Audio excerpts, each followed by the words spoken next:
Hello everyone. ਜਿੱਦਾਂ ਕਿ ਪਹਿਲਾਂ ਆਪਾਂ ਨਰਵਸ ਸਿਸਟਮ ਦੇ 3 ਪਾਰਟ ਕਵਰ ਕਰ ਚੁੱਕੇ ਹਾਂ। ਇਹ 4th ਪਾਰਟ ਹੈ ਹੁਣ ਆਪਣਾ।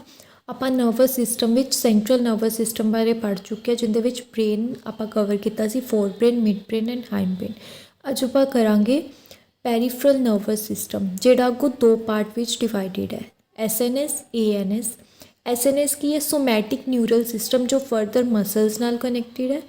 ਦੈਨ ANS ਕੀ ਹੈ? ਆਟੋਨੋਮਿਕ ਨਰਵਸ ਸਿਸਟਮ, ਜੋ ਕਿ ਅੱਗੇ 2 ਪਾਰਟ ਵਿੱਚ ਡਿਵਾਈਡਡ ਹੈ, ਸਿੰਪੈਥੈਟਿਕ and ਪੈਰਾਸਿੰਪੈਥੈਟਿਕ।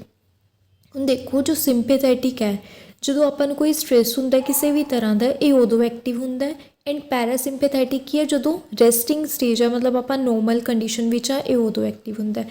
So starting with the sympathetic nervous system. So ਦੇਖੋ, ਸਿੰਪੈਥੈਟਿਕ ਨਰਵਸ ਸਿਸਟਮ ਵਿੱਚ ਆਪਾਂ ਕੀ ਕਰਾਂਗੇ? ਜਦੋਂ ਕੋਈ ਆਪਾਂ ਐਕਟੀਵਿਟੀ ਕਰ ਰਹੇ ਹਾਂ ਜਾਂ ਫਿਰ ਆਪਾਂ ਨੂੰ ਕੋਈ ਸਟ੍ਰੈਸ ਹੈ, ਤਾਂ ਹੁਣ ਇਹ ਤੁਸੀਂ ਬਿਲਕੁਲ ਈਜ਼ੀ ਹੈ, ਤੁਸੀਂ ਆਪਣੇ ਆਪ 'ਤੇ ਲਗਾ ਕੇ ਵੀ ਦੇਖ ਸਕਦੇ ਹੋ ਕਿ ਜਦੋਂ ਆਪਾਂ ਦੇਖੀਏ ਕਿ ਆਪਾਂ ਨੂੰ ਕੋਈ ਸਟ੍ਰੈਸ ਹੈ, ਸਪੋਜ਼ ਆਪਣੇ ਐਗਜ਼ਾਮ ਦਾ ਰਿਜ਼ਲਟ ਆਉਣਾ ਹੈ, ਤਾਂ ਉਦੋਂ ਦੇਖੋ ਤੁਸੀਂ ਹਾਰਟ ਰੇਟ 'ਤੇ ਕੀ ਇਫੈਕਟ ਪਊਗਾ।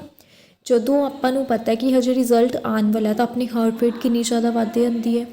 ਕਾਰਡਿਕ ਆਊਟਪੁੱਟ ਸੇਮ ਮਤਲਬ ਇਹ ਵੀ ਬਹੁਤ ਜ਼ਿਆਦਾ ਇਨਕਰੀਜ਼ ਹੋ ਜੂਗੀ। ਲੰਗਸ 'ਤੇ ਕੀ ਇਫੈਕਟ ਪਊਗਾ? ਆਪਾਂ ਨੂੰ ਬਹੁਤ ਜ਼ਿਆਦਾ ਸਾਹ ਚੜ੍ਹਨ ਲੱਗ ਜਾਂਦਾ। ਦੈਟ ਮੀਨਸ ਬਰੀਦਿੰਗ ਰੇਟ ਕੀ ਹੋ ਜਾਂਦਾ? ਇਨਕਰੀਜ਼ ਹੋ ਜਾਂਦਾ। ਬ੍ਰੋਂਕਿਓਲ ਦੀ ਡਾਇਲੇਸ਼ਨ ਹੁੰਦੀ ਹੈ, ਜਲਦੀ ਐਕਸਚੇਂਜ ਹੁੰਦਾ ਹੈ ਗੈਸਿਸ ਦਾ। ਦੈਨ ਆਈਜ਼ ਕੀ ਹੋ ਜਾਂਦੀ ਹੈ? ਪਿਊਪਿਲ ਡਾਇਲੇਟਿਡ, ਮਤਲਬ ਪਿਊਪਿਲ ਦਾ ਸਾਈਜ਼ ਇਨਕਰੀਜ਼ ਹੋ ਜਾਂਦਾ ਹੈ। ਦੈਨ ਗੈਸਟਰੋ ਇੰਟੈਸਟਾਈਨਲ ਟਰੈਕਟ, ਮਤਲਬ ਜੋ ਵੀ ਆਪਣੀ ਡਾਈਜੈਸ਼ਨ ਨਾਲ ਰਿਲੇਟਿਡ ਹੈ।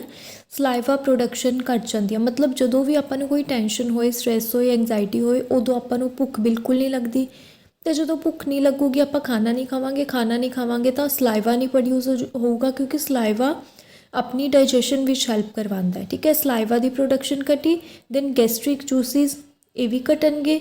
ਦੈਨ ਪ੍ਰੋਡਕਸ਼ਨ ਘਟੂਗੀ। ਦੈਨ ਪੈਨਕ੍ਰੀਆਟਿਕ ਜੂਸਿਸ, ਇਹਨਾਂ ਦੀ ਪ੍ਰੋਡਕਸ਼ਨ ਵੀ ਡਿਕਰੀਜ਼। ਬਾਇਲ ਜੂਸਿਸ, ਮਤਲਬ ਜੋ ਵੀ ਜੂਸਿਸ ਸਿਕ੍ਰੀਟ ਹੋਣੇ ਹੁੰਦੇ ਆ, ਜੋ ਵੀ ਡਾਈਜੈਸ਼ਨ ਵਿੱਚ ਆਪਣਾ ਰੋਲ ਪਰਫੋਰਮ ਕਰਦੇ ਆ, ਉਹਨਾਂ ਸਾਰਿਆਂ ਦੀ ਪ੍ਰੋਡਕਸ਼ਨ ਕੀ ਹੋ ਜੂਗੀ? ਡਿਕਰੀਜ਼ ਹੋ ਜੂਗੀ।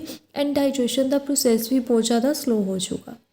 Next one we have sweat glands. Sweat glands ਆਪਾਂ ਨੂੰ ਪਤਾ ਹੈ ਰਿਜ਼ਲਟ ਆਉਣਾ ਹੈ, ਦੈਨ ਆਪਾਂ ਨੂੰ ਕੀ ਪਸੀਨੇ ਛੁੱਟਣ ਲੱਗ ਜਾਂਦੇ ਆ ਕਿ ਹਾਂ ਪਤਾ ਨਹੀਂ ਕੀ ਹੋਏਗਾ, ਤਾਂ ਉਦੋਂ ਕੀ ਹੋ ਜਾਂਦੇ ਆ? ਸਟੀਮੂਲੇਟ ਹੋ ਜਾਂਦੇ ਆ ਸਵੈਟ ਗਲੈਂਡਸ।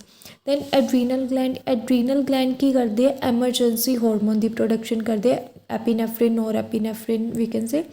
ਤਾਂ ਉਦੋਂ ਪ੍ਰੋਡਕਸ਼ਨ ਜਿਹੜੀ ਉਹਨਾਂ ਦੀ ਹਾਈ ਹੋ ਜਾਂਦੀ ਹੈ, ਯੂਰੀਨੇਸ਼ਨ ਸਟੋਪ ਹੋ ਜਾਂਦੀ ਹੈ। ਸੋ ਇਹ ਆਪਾਂ ਕਦੋਂ ਕੀਤਾ? ਸਿੰਪੈਥੈਟਿਕ। ਤੁਸੀਂ ਸਟ੍ਰੈਸ ਤੋਂ ਐਸ ਤੋਂ ਯਾਦ ਰੱਖ ਸਕਦੇ ਹੋ, ਐਸ ਤੋਂ ਸਟ੍ਰੈਸ ਹੁੰਦਾ ਅਤੇ ਐਸ ਤੋਂ ਹੀ ਸਿੰਪੈਥੈਟਿਕ ਨਰਵਸ ਸਿਸਟਮ ਹੁੰਦਾ। ਠੀਕ ਹੈ ਜੀ। ਉਸ ਤੋਂ ਬਾਅਦ ਆਪਾਂ ਕੀ ਗੱਲ ਕਰਾਂਗੇ? ਪੈਰਾਸਿੰਪੈਥੈਟਿਕ। ਬਿਲਕੁਲ ਅਪੋਜ਼ਿਟ ਹੈ ਕਿ ਜਦੋਂ ਆਪਾਂ ਰੈਸਟਿੰਗ ਸਟੇਜ ਵਿੱਚ ਆ, ਰੈਸਟਿੰਗ ਸਟੇਜ ਵਿੱਚ ਕੀ ਹੋਊਗਾ? ਰੈਸਟਿੰਗ ਸਟੇਜ ਵਿੱਚ ਹਾਰਟ ਰੇਟ ਕੀ ਹੋ ਜੂਗੀ? ਨੋਰਮਲ ਹੋ ਜੂਗੀ। ਲੰਗਸ ਬਰੀਦਿੰਗ ਰੇਟ ਵੀ ਨੋਰਮਲ ਹੋ ਜੂਗਾ, ਸਾਰਾ ਕੁਛ ਨੋਰਮਲ ਹੋ ਜੂਗਾ, ਮਤਲਬ ਜਿਵੇਂ ਨੋਰਮਲ ਸਟੇਟ ਵਿੱਚ ਹੁੰਦਾ। ਐਂਡ ਗੈਸਟਰੋ ਆਈਜ਼ ਕੀ ਹੋ ਜਾਣਗੀਆਂ? ਕੰਸਟ੍ਰਿਕਟਿਡ, ਮਤਲਬ ਪਿਊਪਿਲ ਨੋਰਮਲ ਹੋ ਜੂਗਾ। ਦੈਨ ਗੈਸਟਰੋ ਇੰਟੈਸਟਾਈਨਲ ਟ੍ਰੈਕਟ, ਭੁੱਖ ਲੱਗਣ ਲੱਗ ਜੂਗੀ ਤਾਂ ਸਲਾਈਵਾ ਦੀ ਪ੍ਰੋਡਕਸ਼ਨ ਹੋਊਗੀ। ਅੱਗੇ ਜਾ ਕੇ ਗੈਸਟ੍ਰਿਕ ਜੂਸਿਸ ਪ੍ਰੋਡਿਊਸ ਹੋਣਗੇ, ਕਿਉਂਕਿ ਆਪਾਂ ਨੂੰ ਪਤਾ ਡਾਈਜੈਸ਼ਨ ਕਰਨੀ ਹੈ। ਪੈਨਕ੍ਰੀਆਟਿਕ ਜੂਸਿਸ ਪ੍ਰੋਡਿਊਸ ਹੋਣਗੇ, ਬਾਇਲ ਜੂਸ ਪ੍ਰੋਡਿਊਸ ਹੋਊਗਾ ਅਤੇ ਡਾਈਜੈਸ਼ਨ ਆਪਣੀ ਨੋਰਮਲ ਚੱਲੂਗੀ। ਜਦੋਂ ਆਪਾਂ ਨੂੰ ਕੋਈ ਟੈਨਸ਼ਨ ਨਹੀਂ, ਠੀਕ ਹੈ ਜੀ, ਜਦੋਂ ਆਪਾਂ ਨੂੰ ਕੋਈ ਟੈਨਸ਼ਨ ਨਹੀਂ, ਤਾਂ ਕੋਈ ਸਵੈਟ ਗਲੈਂਡਸ ਨੋਰਮਲ ਰਹਿਣਗੇ। ਉਸ ਤੋਂ ਬਾਅਦ ਐਡਰੀਨਲ ਗਲੈਂਡ ਵੀ ਨੋਰਮਲ ਰਹਿਣਗੇ, ਕੋਈ ਐਮਰਜੈਂਸੀ ਹਾਰਮੋਨ ਨਹੀਂ ਰਿਲੀਜ਼ ਹੋਊਗਾ। ਯੂਰੀਨੇਸ਼ਨ ਵੀ ਕੀ ਹੋਊਗੀ? ਨੋਰਮਲ ਹੋਊਗੀ। ਸੋ ਇਹ ਆਪਾਂ ਹੁਣ ਕੀ ਕੀਤਾ ਹੈ? ਪੈਰੀਫਰਲ ਨਰਵਸ ਸਿਸਟਮ ਦੇ ਵਿੱਚ ANS ਕੀ ਹੈ? ਆਟੋਨੋਮਿਕ ਨਰਵਸ ਸਿਸਟਮ ਵਿੱਚ 2 ਆਪਣੇ ਪਾਰਟਸ ਬਾਰੇ, ਸਿੰਪੈਥੈਟਿਕ ਐਜ਼ ਵੈਲ ਐਜ਼ ਪੈਰਾਸਿੰਪੈਥੈਟਿਕ। ਸਿੰਪੈਥੈਟਿਕ ਕੀ ਸੀ?